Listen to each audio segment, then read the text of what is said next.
All right, for my Moodle students, I'm going to teach you how to peer edit a Google Doc. I know this isn't familiar to some of you, so I feel like this video might be of help. So we're just going to take one of our students. We'll just pick on Kenna because she has sent me a Google Doc. So this is what it looks like in your Gmail. You simply click on it, and it opens up the email, and you'll notice that it's a rough draft personal narrative open in Docs. Click on that as well, and it will open up the document so that you can do your peer edit.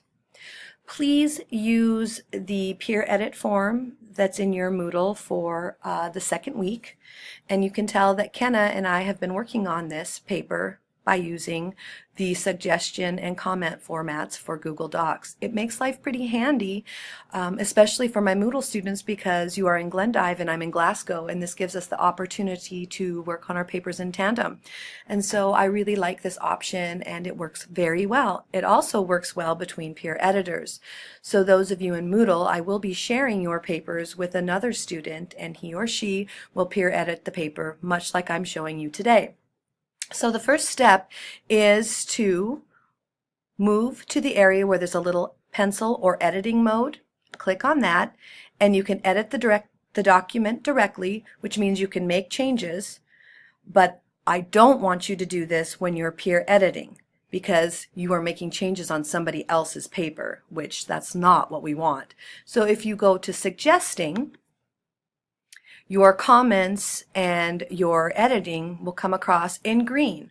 So let's say, for example, we wanted to change a word here. You can highlight that word, and you can replace it with another word, or you can delete that word like so, and it shows up in green, and it gives you the opportunity to make a reply. If you don't want to do that and you've changed your mind, you simply hit the X and it deletes it.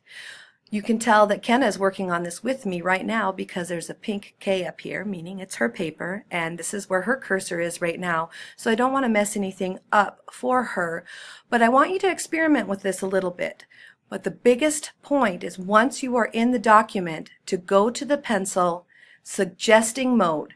Do not click edit, click suggesting mode, so that you are not changing the person's paper unless they decide to make the change. You are simply offering suggestions that they can keep or they can disregard.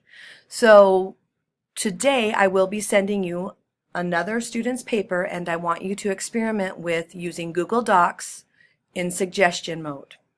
If you have questions, please do not hesitate to contact me either by my cell phone number or my email. Thanks. Good luck.